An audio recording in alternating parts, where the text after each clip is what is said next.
Bien, y nos encontramos con Antonio Zapata. Él es historiador y analista político y justamente vamos a hablar acerca del caudillismo en el contexto histórico, político y electoral de nuestro país. Profesor, ¿cómo está?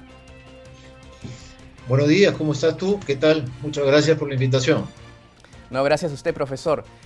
Es evidente que durante muchos años en la historia de nuestro país hemos tenido caudillos, ¿no? Incluso se habla que hasta el día de hoy en los partidos políticos, en la política de nuestro país, aún persiste esta idea del caudillismo. Pero para contextualizar y para entrar en el tema, por favor, profesor, ¿qué es un caudillo, no? Por favor, explíquenos.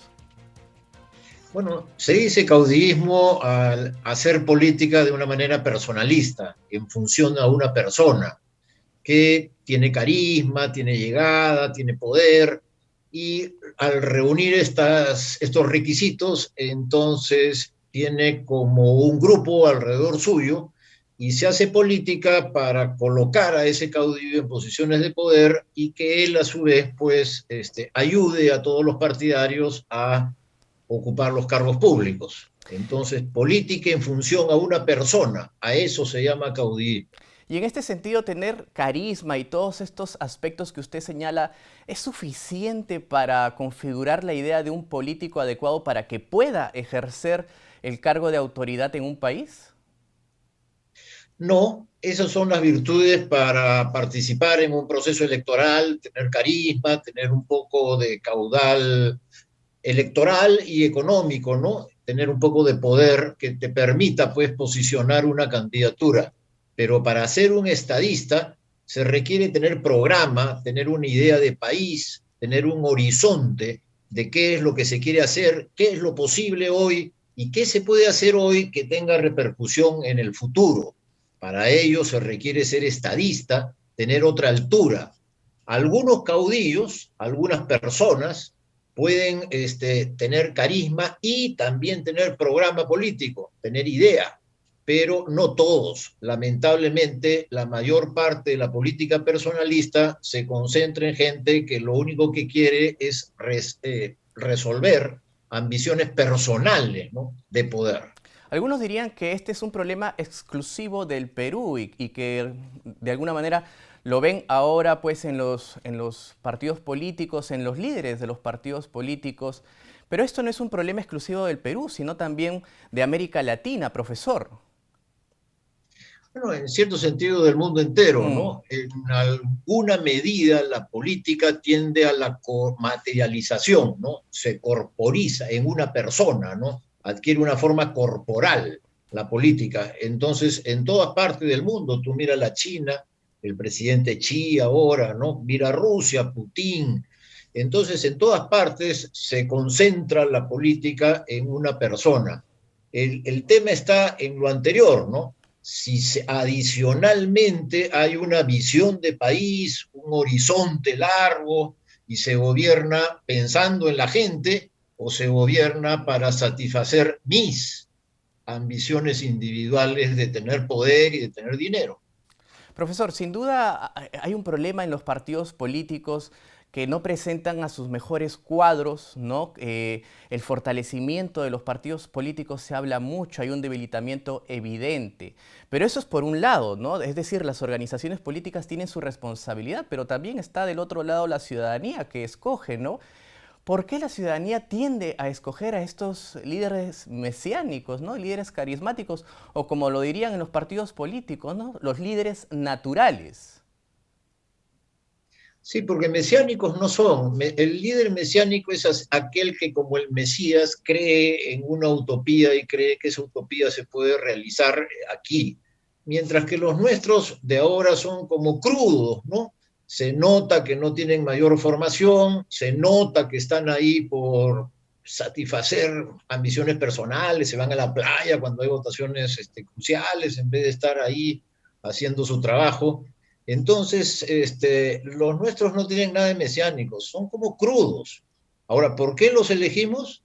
La verdad de las cosas es porque no hay otros. Es un tema de la oferta, ¿no? Mm. Si los partidos políticos te ofrecen líderes de esta calidad, Entonces es difícil pues escoger de otra calidad, porque no es que uno puede poner el candidato que uno desearía, es que tienes que votar por los que te proponen. Entonces, ¿qué El hacer, problema profesor? está en la Porque, oferta. claro, porque si la oferta política es de esta naturaleza, es la que tenemos ahora, ¿qué es lo que tenemos que hacer, ¿no? Desde la ciudadanía y también desde los partidos políticos. Bueno, no hay males eternos. Los ciclos de partidos políticos, cuando uno revista la historia del Perú, han ido cambiando. Por ejemplo, en el siglo XIX, comienzo del siglo XX, teníamos partidos que eran también caudillistas, pero eran como partidos de caciques, ¿no? Pequeños partidos, casi como clubes electorales. Luego tuvimos los partidos de masas, el APRA, la Unión Revolucionaria, el Partido Comunista, en los años 30, 40, adelante, que seguían siendo caudillistas. Ahí estaba Aya de la Torre, si tienes alguna duda de que había caudillismo en el APRA. Mm.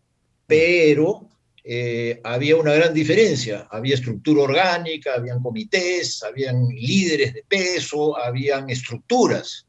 Y esas estructuras eran las que decidían, ¿no? El rumbo va para acá, el rumbo va para allá, obviamente en relación con el liderazgo, pero habían estructuras, habían instituciones. Pero, Esas instituciones, a partir de los años 80, empezaron a entrar en declive. En los 90, con Fujimori, se vinieron al suelo y en el siglo XXI no han remontado. Entonces, paradójicamente, hemos vuelto atrás. Hemos vuelto a la época en la que habían esos partidos de caciques que consistían básicamente en clubes electorales. Un grupo de gente se reúne antes de las elecciones alrededor de un figurón y participa del proceso electoral poniendo entre todos un poco de plata. Y luego que termina el proceso electoral, el grupo prácticamente se disuelve, cada uno vuelve a su casa, vuelve a sus actividades y hasta la próxima campaña ya nos vemos. porque, Cuando habrá sí, variado el grupo, ya no serán los mismos, habrán otros. claro. Entonces, esa es la forma actual de política y es retorno a las etapas primigenias de la política en el Perú, saltándonos la buena época de los partidos orgánicos, de los partidos llamados de masas. Porque pareciera incluso, por ejemplo, que con el APRA, que ya perdió su inscripción, ¿no? Están en un nuevo momento seguramente para recomponer el partido político, pues sin Alan García no sobrevive, ¿no? Y ahora Fuerza Popular con Keiko Fujimori, con 3 elecciones en las que no ha llegado a la victoria, sin Alberto Fujimori pareciera que no fuera a alcanzar finalmente el éxito electoral y finalmente a perdurar en el tiempo, ¿no? Bueno, como te digo, la experiencia enseña que en determinados periodos, a partir de fenómenos que no tienen necesariamente que ver con la política, los ciclos de los partidos políticos terminan. Entonces terminaron en los años 30 los viejos partidos y aparecieron los partidos de masas. ¿Qué pasó? Una crisis mundial, cayó el presidente Leguía, hubo grandes movilizaciones y la política se reorganizó. Se acabaron un tipo de partidos y nacieron otros.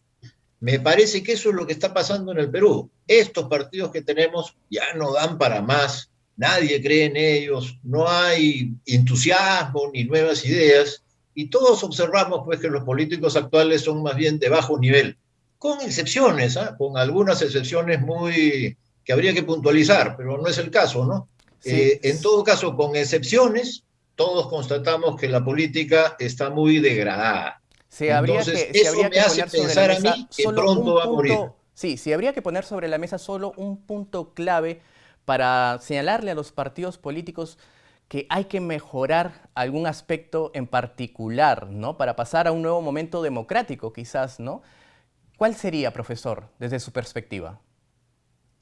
Mira, yo creo que como está el país, el tema ético me parece muy importante, ¿no? Me parece que hay como una línea en la cual corrupción y tolerancia con la corrupción se vuelve como fundamental. A un lado está la vieja política y del otro lado estarán aquellos que en el futuro harán de la política nuevamente un asunto de masas, un asunto de instituciones.